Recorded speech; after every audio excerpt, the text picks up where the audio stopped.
Bueno, muy bien, muchas gracias. Ya retomamos entonces nuestra sesión. Vamos entonces en primer lugar a compartir acá un video de unos 4 minuticos muy importante que la Academia Nacional de Medicina ha producido recientemente. Acá el productor Miguel Ángel gentilmente nos ha hecho, digamos, el compartir este video. Y según vayamos viendo, haremos un pequeño cambio porque Venezuela está con problemas de internet, entonces potencialmente puede que yo haga primero mi disertación y después Venezuela. Ok, para mencionar también, esto es un video que se hizo con ocasión de la reunión de la Asociación de Academias Latinoamericanas de Medicina el año anterior. Puedo comparar épocas y condiciones de vida. Y yo le pudiera decir que Venezuela ha retrocedido un siglo.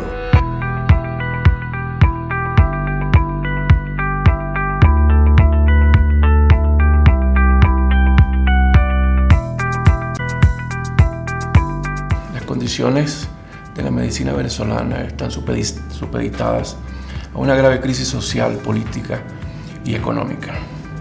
El estamento gubernamental le está dando prioridad al componente político. La inversión en salud ha ido decreciendo de manera progresiva. En este momento el sistema público de salud ha sufrido los embates de la falta de inversión.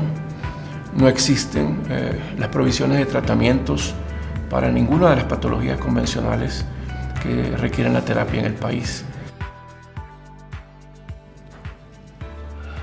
Caramba, es un compromiso responder a esa pregunta, porque la situación actual de la medicina en Venezuela es tan deplorable como toda la situación social, económica, moral y política del país.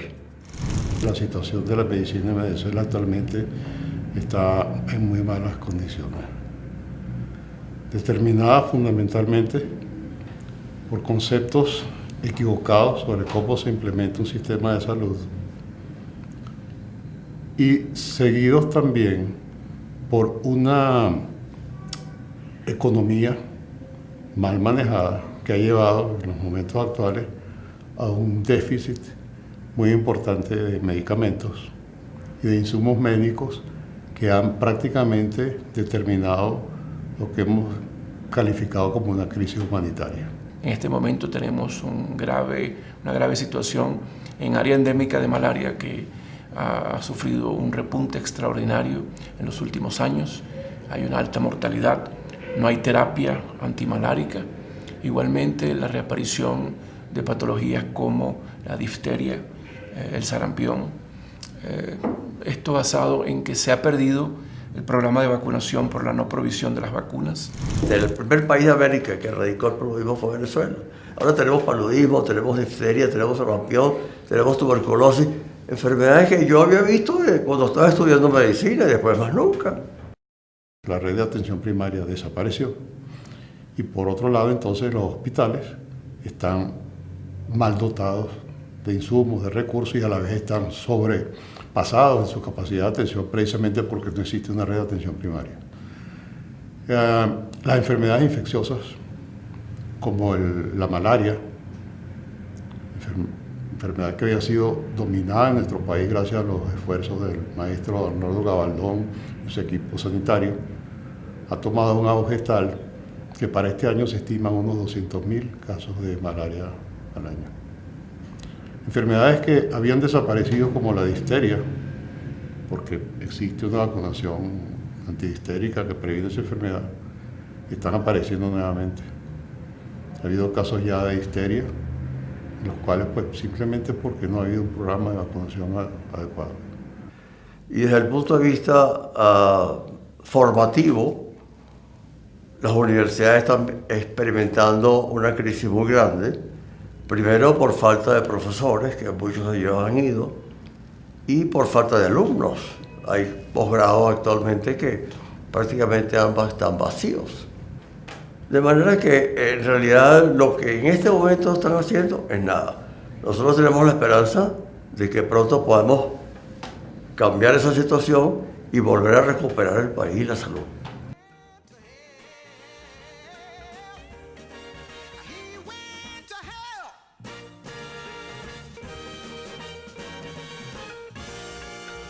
Bien, muchas gracias. Entonces vamos a pasar a la siguiente intervención. No ha llegado aún la presentación del doctor Peña.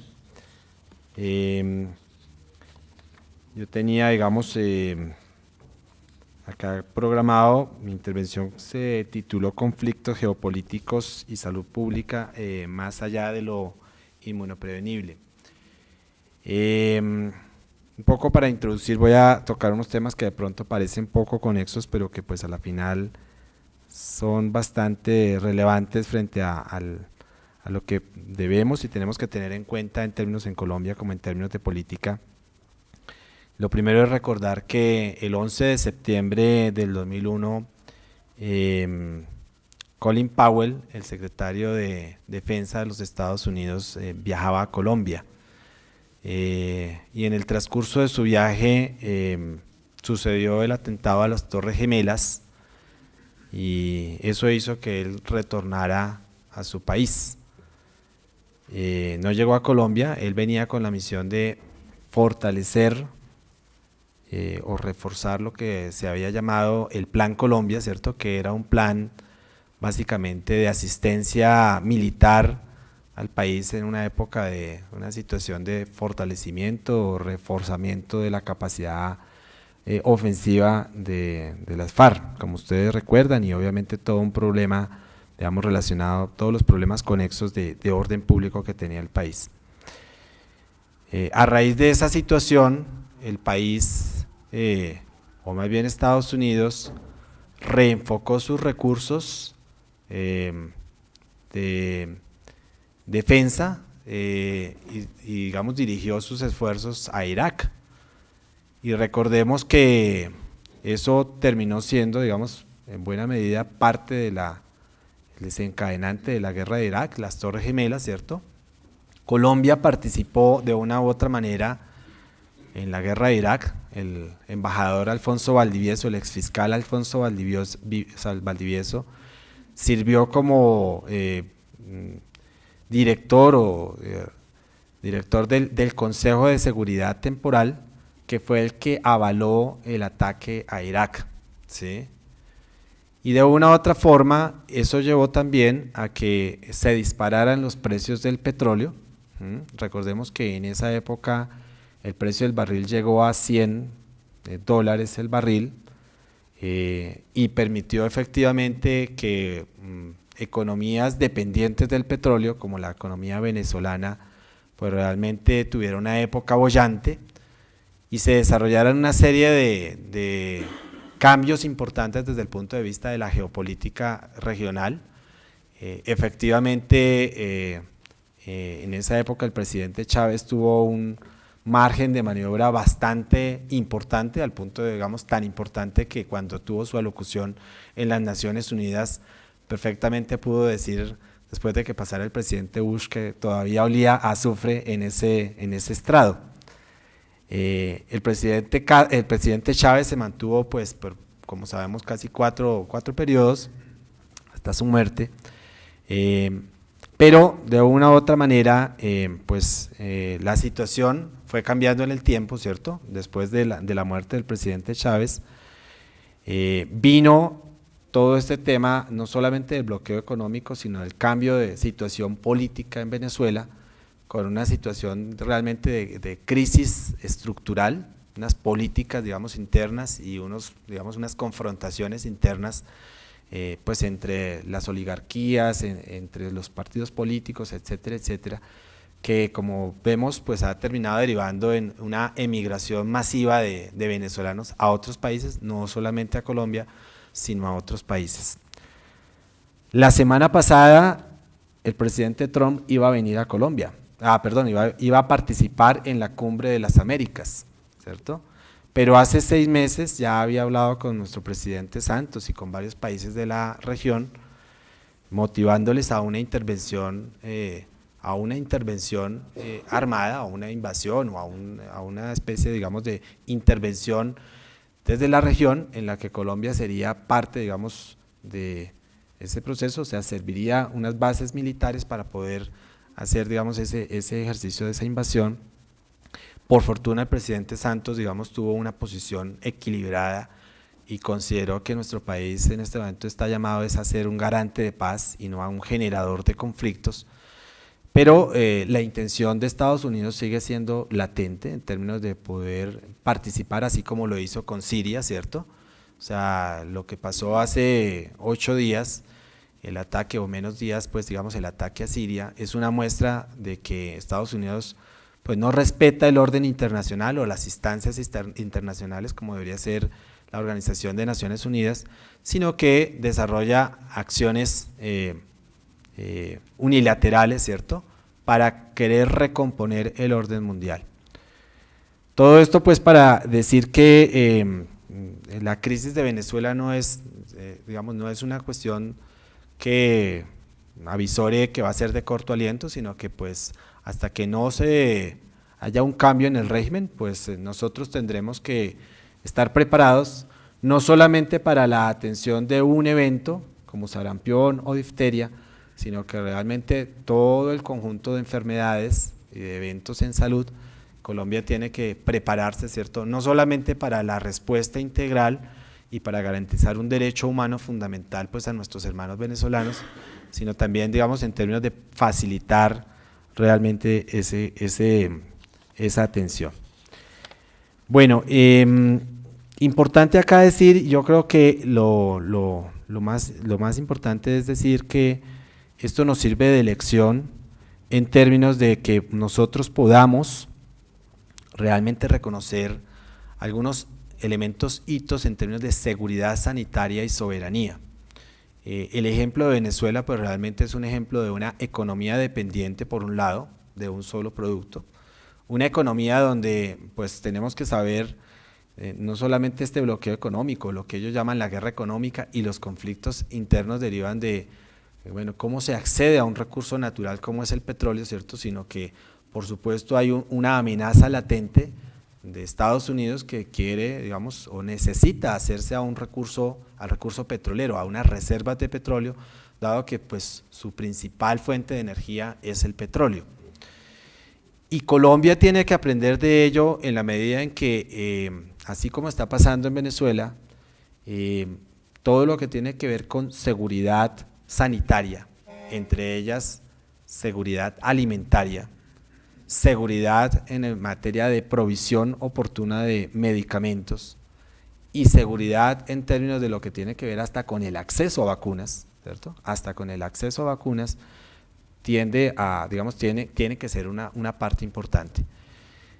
Nosotros pues desafortunadamente seguimos, y el doctor Sotomayor ha mencionado, parte de nuestros conflictos siguen siendo relacionados con el extractivismo o como una economía basada en el extractivismo. Colombia exporta en este momento 1 millón de barriles diarios de petróleo. Recordemos que el valor mínimo para que el petróleo no genere pérdidas es $53 por barril y Colombia llegó incluso a exportar a $48 por barril, ¿sí? Entonces, los márgenes que quedan son realmente mínimos. Si nosotros estábamos exportando a $48 un millón de barriles diarios, pues recordemos cuánto eso puede implicar, digamos, para la economía del país. Y pues el otro punto, digamos, es cómo de una u otra manera nuestra economía o nuestra seguridad sanitaria de una u otra manera tiene que estar en cierto modo resguardada de posibles vaivenes en la política internacional. En este momento pues nosotros estamos, digamos, en cierta amistad, en cierta armonía con el contexto internacional, pero así como está pasando en ese país, en cualquier momento pueden cambiar las reglas de juego, ¿cierto? Y si nosotros dependemos, nuestros laboratorios o nuestra producción de medicamentos depende de laboratorios internacionales, pues eso daría lugar a que en cualquier momento nosotros estemos muy vulnerables en ese sentido. En materia de seguridad alimentaria y soberanía alimentaria, buena parte de nuestros territorios, especialmente la Orinoquía hoy en día han sido comprados por asiáticos y por multinacionales, ¿cierto? Y son territorios donde nosotros sabemos hay un cultivo de transgénicos, hay monocultivos, ¿cierto? Monocultivos que además no están garantizando la seguridad alimentaria nuestra, sino que están es para exportación. Entonces, todos estos factores yo creo que hay que tenerlos presentes. Desde la Biblia pues se hablaba de la época de las vacas flacas y la época de las vacas gordas, ¿cierto? Y pues el país tiene que, y nosotros tenemos que entender que acá, digamos, el tema de la salud no es un tema exclusivamente de los servicios de salud, o es un tema de cómo proveemos o qué tanto invertimos, sino efectivamente qué garantías tenemos para garantizar, pues para proveer esa seguridad sanitaria.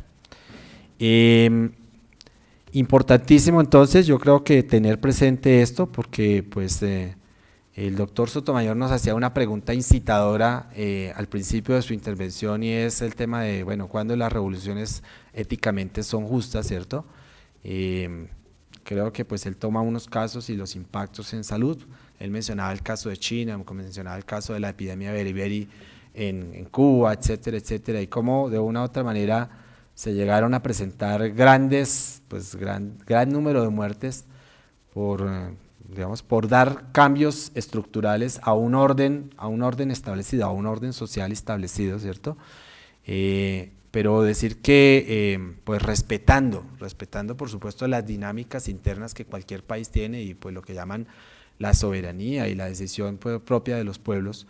Colombia no puede ser indiferente a ello, porque pues cuando uno tiene al hermano que está al lado, ¿cierto? Y está sufriendo grandes cosas, yo creo que uno no puede llegar y decir allá ellos que se arreglen, sino bueno, cómo nosotros desde nuestro país podemos realmente dar una mano, no solamente recibiendo, sino en materia de cooperación, ¿cierto? O sea, que el país, además de pues ser receptor, yo creo que tiene que pues adoptar una posición un poco más de buscar salidas, ¿cierto? Desafortunadamente a veces hay gobernantes que se aferran al poder, y pues obviamente que también, digamos, el buscar salidas intermedias en esta crisis es importante. Y más que revoluciones armadas, ¿cierto? O más que revoluciones violentas, yo creo que lo que importa, y como lo menciona el doctor Sotomayor, es buscar soluciones o revoluciones desde la sociedad civil. Esas serían como algunos comentarios muy breves que yo quisiera hacer. Vamos a darle la palabra entonces al doctor Saúl Peña desde la Sociedad Venezolana. No sé si está conectado vía Skype, vamos acá a mirar. Y si no se hace la conexión, vamos a hacerlo vía WhatsApp, porque creo que están. En el entretanto, yo voy a hacer acá una invitación.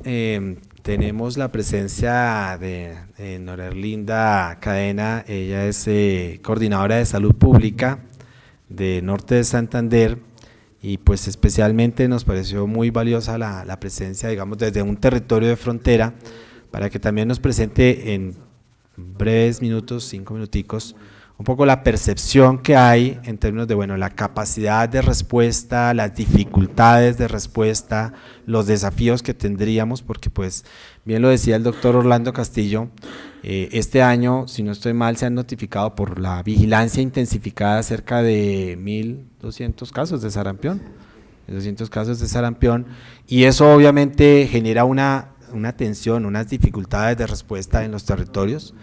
No solamente eso, sino que pues obviamente implica, obligaría a tener un talento humano mayor, ¿cierto? Hasta dónde pues resisten nuestros presupuestos también, digamos, para garantizar ese tipo de respuesta, pero también qué dificultades podrían haber desde el punto de vista no solamente de salud pública, sino desde el punto de vista asistencial, un poco también para avisorar, bueno, cómo no solamente en este caso Norte de Santander, que ha sido el que ha tenido que afrontar en mayor medida, sino otros departamentos o incluso Bogotá, como en algún momento tendría que prepararse para abordar estos casos. Muy bien, entonces si quieres pasa acá o desde allá puedes hablar. Ok, buen día, gracias. Gracias por la invitación también, doctor Nieto. Efectivamente, pues como lo referíamos y como habíamos hablado anteriormente con algunos de los ponentes, desde el punto de vista de salud pública y de acuerdo a cómo se manifiesta y cómo se vio la presentación de Instituto Nacional y Ministerio, Obviamente desde salud pública se garantiza el biológico, se garantiza la vigilancia de los casos ya diagnosticados. Sin embargo, de pronto en lo que se ha tenido gran dificultad obviamente es el lograr que esa población venezolana que no está legalizada de manera regular, sino de acuerdo a los estatutos en que fue clasificada la población venezolana por Migración Colombia. Entonces tenemos un gran bagaje de población de forma irregular en el departamento, que sería la que tendría la gran dificultad de poder acceder a los servicios de salud. Entonces yo hacía la pregunta, si va a un servicio de salud una usuaria con un menor y refiere que el menor tiene malestar general, decaimiento, que de pronto tiene dificultad o mínima dificultad para comer, cuando hacen la clasificación, entonces, ¿qué van a decir? ¿Esto es una urgencia vital? No, no es una urgencia vital, debería ser atendido por una consulta prioritaria. Entonces, para la población venezolana, que obviamente no tiene ningún tipo de afiliación porque está de manera irregular o está con la tarjeta de paso transitorio, no tiene ese derecho a hacer la afiliación al sistema. Entonces, estos casitos son los que en realidad nos representan un gran riesgo a nivel de salud pública para el sistema, porque automáticamente son usuarios que están con muy baja capacidad financiera para ir a pagar una consulta médica. Entonces, ¿qué es lo que hacen? Regresan a sus hogares o sencillamente no van a una atención en salud, no la buscan porque saben que no tienen derecho y no tienen acceso a la misma, por decirlo así. Entonces, de pronto ahí es la gran dificultad o la gran brecha o ese sesgo real que dice uno, ahí es donde tenemos el riesgo, porque los que entraron de manera regular y que tienen algún tipo de afiliación o consiguieron algún trabajo, entonces se pudieron afiliar, o los que retornaron y son miembros de alguna familia colombiana, pues también tuvieron su derecho a la afiliación. Pero ¿qué hacer con esta otra población que es un gran número? Porque una vez se tenga el diagnóstico, se procede a desarrollarse todo por competencia territorial y es como lo ha referido el doctor Orlando Castillo en su intervención. Para el caso, por ejemplo, de Norte de Santander, que ya se han notificado y se han confirmado 2 casos de sarampión procedentes del país vecino, pues se despliega todo el desarrollo y todas las competencias territoriales se garantizaron, se hizo el seguimiento y se continúa haciendo el seguimiento porque se debe hacer hasta los 30 días de cada uno de los contactos que estuvieron pues cerca de estos 2 casos. Pero ¿qué hacer o cómo encontrar esos otros casos? Entonces ahí es donde tenemos el reto realmente a nivel de salud pública, porque estamos en ley de garantías, entonces no podemos decir tomemos recursos de aquí, hagamos un contrato con una S. Este periodo inclusive tiene esa gran dificultad, no se le puede decir ahorita en estos momentos a las S, vengan, hagamos un contrato de PIC, de demanda inducida, pues, o más que demanda inducida, de acciones de promoción y prevención para que se hagan unas intervenciones puntuales. ¿Por qué? Porque el mismo hecho de estar en ley de garantías no nos permite en estos momentos hacer esas contrataciones. Entonces, de pronto ahí es donde tenemos el reto grande. Para el departamento no ha sido fácil, porque no vamos a decir que ha sido fácil, ha sido bastante trabajo y más que efectivamente en 3 meses que llevamos del año se ha pasado de la alerta de sarampión, finalizando el año primero con la alerta que tuvimos con los casos de Chagas que fallecieron, que también eran procedentes de Venezuela. Luego pasamos entonces a la alerta con sarampión, estamos y que afortunadamente hicieron la aclaración con respecto a que no estamos en epidemia de H1N1, porque igual desde el año pasado nosotros hemos estado teniendo casos. Pero pues sí, obviamente a nivel social se presenta ese desenfreno y esa premura y esa preocupación a nivel poblacional, y que obviamente no es ajena a la prestación de los servicios, porque demanda mayor trabajo también de la parte asistencial, pero que también tienen los mismos prestadores de servicios de salud las manos atadas para poder brindar toda esa atención que se quisiera brindar, dado a esa misma irregularidad de la población venezolana. Muy bien, jefe, muchas gracias. Bueno, vamos acá a darle la palabra al doctor Orlando Peña. Bueno, ante todo quiero ofrecerle a los hermanos de Colombia nuestras más sinceras disculpas por los inconvenientes tecnológicos que nos presentaron. Sin embargo, como el tema de difteria y sarampión, repercusiones sociopolíticas o geopolíticas, entendemos que el problema de la difteria para brevemente en Venezuela ha sido una crisis importantísima desde el punto de vista epidemiológico. Entre las finales del año 2017 y primera semana epidemiológica del año 2018, teníamos acumulado 609 casos de difteria.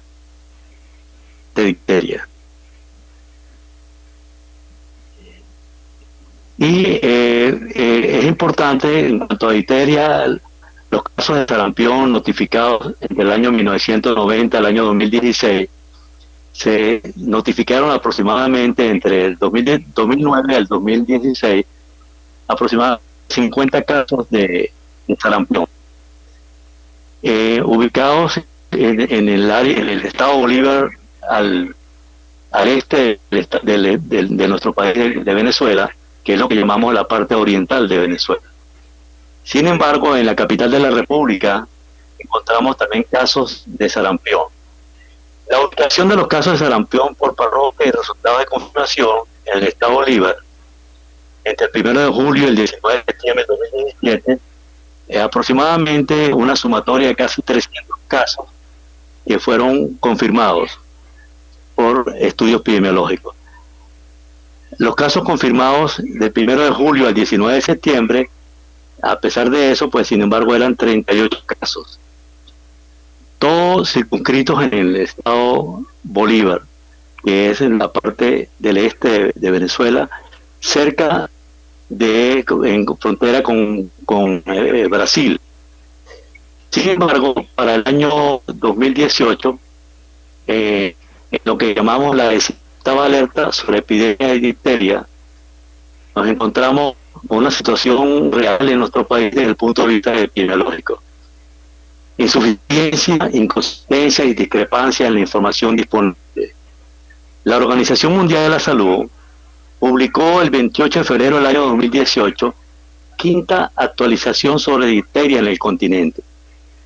En ese documento fueron incluidos en las Américas Venezuela, Haití, Colombia y Brasil. Nuestras observaciones desde el punto de vista científico de la Sociedad Venezolana de Salud Pública y de la Red Defendamos la Epidemiología, que somos dos organizaciones no gubernamentales, el análisis de las cifras nos muestra discrepancias en cuanto al informe de la OPS hasta el 15 de diciembre del 2018. Aproximadamente, esta epidemia de difteria, los casos de sospechosos en Brasil fueron de 42 a 40 sin explicación. El número total de casos acumulados en Venezuela desde el comienzo de la epidemia en el julio del año 2016 hasta la semana epidemiológica 5 del 2018 es de 969 casos. 124 correspondieron al 2016, 609 en el 2017, 26 en el 2018.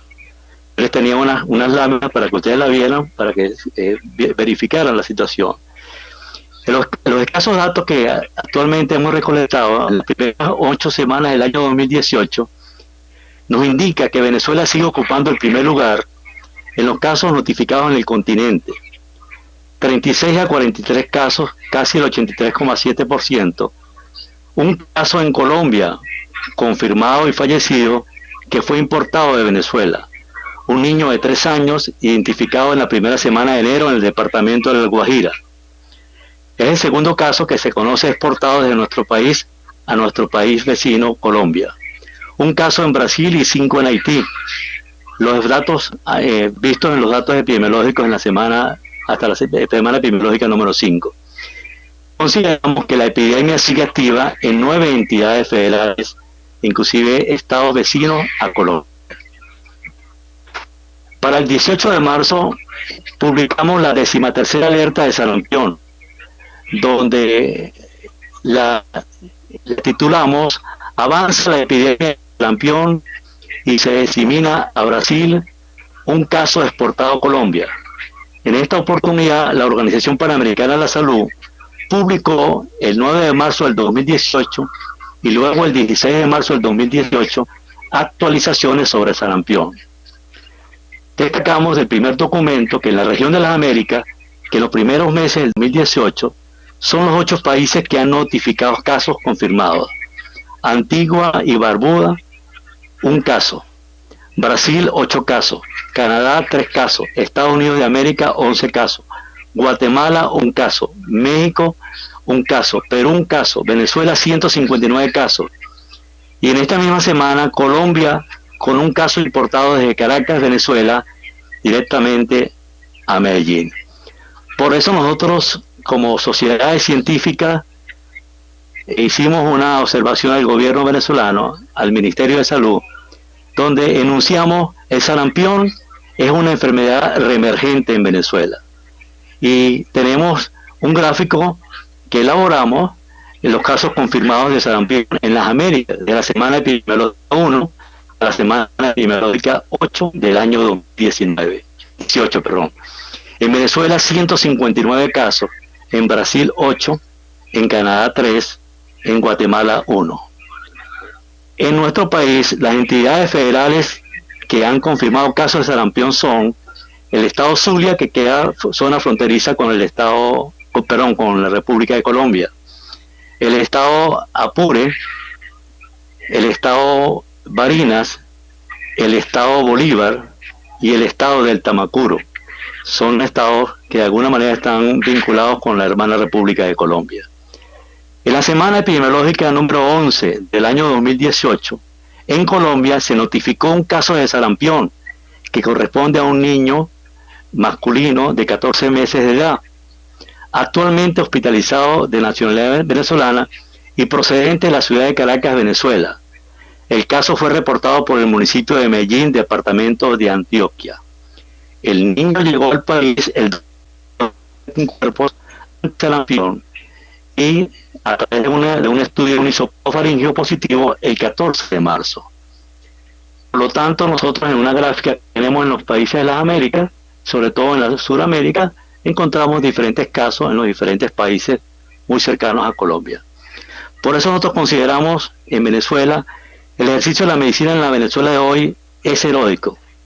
Los médicos nuestros están atados por desabastecimiento de medicamentos esenciales, por inventarios agotados de suministros y accesorios, consumibles, equipos y repuestos médicos se han venido agotando progresivamente. Reducción de rendimiento en los hospitales públicos de nuestro país. Y creemos que es importante concluir.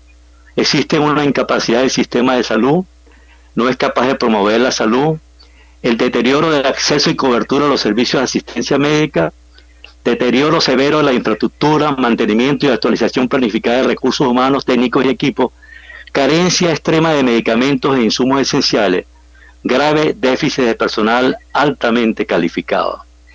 Y proponemos, ¿qué hacer?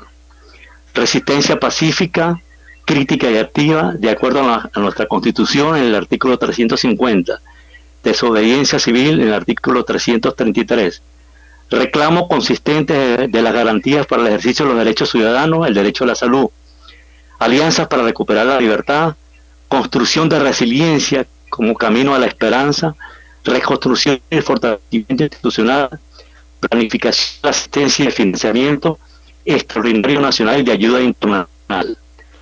Por eso consideramos a través de la Alianza Venezolana de Salud, el acceso a los medicamentos esenciales forma parte del derecho a la salud y debe ser universal. No puede ser restringido ni condicionado por un cargo político o un carnet de la patria. La vacunación es un derecho de la salud. Creemos entonces de esta manera poder resumirles un poco lo que queríamos presentarles a los hermanos de la República de Colombia y agradecerle a la Asociación Colombiana de Salud Pública por esta oportunidad, a la Academia Nacional de Colombia, a todos los que de alguna manera hicieron posible este intercambio de saberes entre Venezuela y Colombia, y ofrecerle nuevamente disculpas a ese nutrido auditorio que los acompaña el día de hoy por haber la paciencia que tuvieron con nosotros para oírnos en esta oportunidad.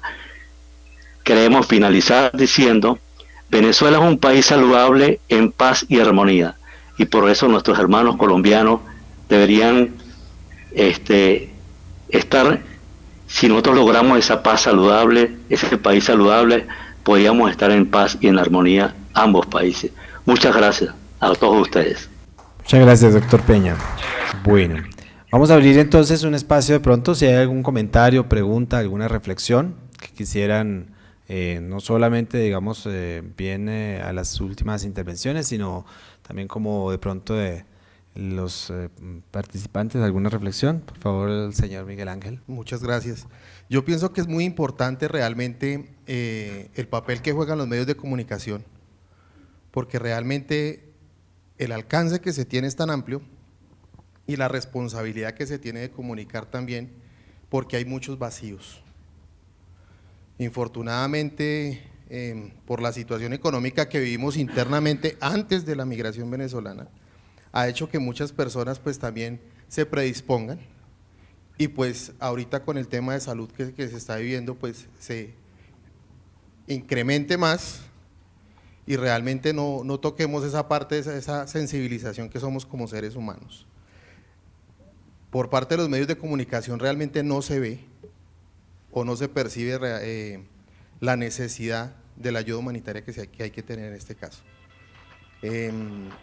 Y pues no hay espacios que los médicos en este momento tengan también para comunicar. Realmente en esta era digital de las redes sociales hay muchos espacios, pero infortunadamente no se están utilizando o no se saben utilizar y no hay el acceso.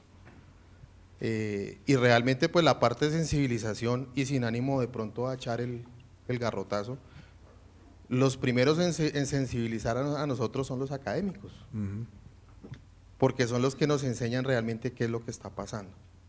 O sea, yo sí pienso que hay que llegar primero a que se nos cuente de primera mano qué es lo que hay que hacer y cómo podemos ayudar, porque realmente yo creo que es responsabilidad de todos. Perfecto, muy bien. Por favor. ¿Te identificas, por favor? Bueno, con lo que nos hemos documentado acá en la mañana, considero que en estos momentos el Ministerio de Salud y Protección Social debe plantear un plan binacional para salud pública. No podemos irnos por otro lado, porque si bien es cierto, actualmente estamos enfrentando 3 problemas y los 3 son eventos transmisibles, nos vienen otros muchos problemas que tendremos que abordar con pues, nuestros vecinos venezolanos. El problema de salud mental está palpable y se va a reproducir muy prontamente, ¿sí? Todos estos traumatismos pues, que tienen nuestros vecinos venezolanos se van a ver reflejados en pocos meses con comportamientos mentales. El estrés de por sí ya empieza a percibirse y eso va a afectar grandemente la salud física y por supuesto a profundidad la salud mental de toda esta población que ya tenemos aquí y que va a continuar llegando. Entonces es fundamental que pues desde el nivel nacional empecemos a pensar en un plan binacional de salud pública que aborde varios componentes para que de igual manera como colombianos nos preparemos también a desde la prestación de los servicios de salud considerar esta circunstancia, que como ya también lo han manifestado varios de los conferencistas, esto no es a corto plazo, esto es un problema a mediano y largo plazo que vamos a tener o una situación que vamos a tener a mediano y largo plazo y por ello consideraría que fundamental, más allá pues de la ley de garantía en que estemos en estos momentos, es necesario llevarlo al Congreso de la República para conseguir los recursos específicos para el manejo de este plan. Muchas gracias. ¿Alguna otra intervención? Sí, por favor.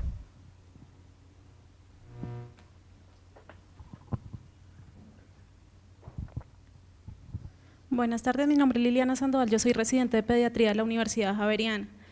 Nosotros tenemos una duda, en Hospital San Ignacio obviamente no se le niega la atención a ninguna persona que llegue y es una de las cosas que destacamos allá, pero en el momento que te llegue una persona de Venezuela sin seguridad social, tú le haces toda la atención primaria, pero ¿a dónde lo deberías dirigir para que ellos logren tener ya seguridad social con estas barreras que nos contaban desde la salud pública?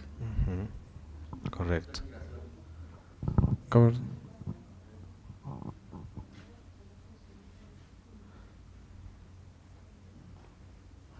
Hay que decir que, perdón, y mencionar de todas, el Ministerio sacó hace 15 días un documento que llama lineamientos de atención a venezolanos, y es un documento que vamos a compartir, como tenemos el correo pues obviamente de todos, vamos a estarlo divulgando porque pues da por lo menos unas pautas en materia, digamos, según el estatus en el que se encuentren pues los inmigrantes, para efecto de facilitar, no garantizar completamente, pero facilitar.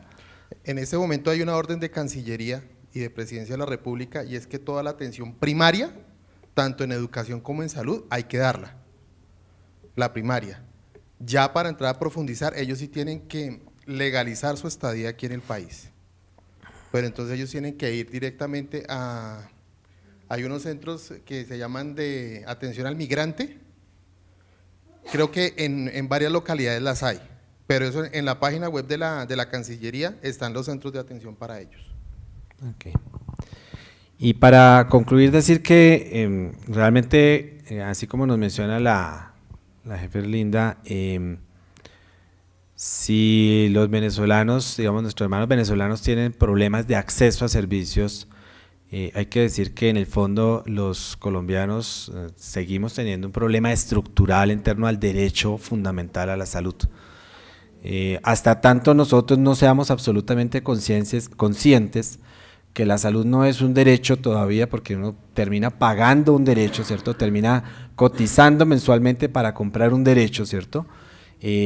Y que en buena medida se supedita a la condición de trabajo, de trabajador, ¿cierto?, de vínculo laboral, o que no se garantiza efectivamente la salud en el plano real, sino que es, a uno le dicen, sí, usted tiene derecho, pero la cita está a 6 meses, ¿cierto? Pues ahí, digamos, es un derecho, un pseudo derecho, ¿sí? Y realmente nuestro sistema sigue estando mediado por un ánimo de lucro.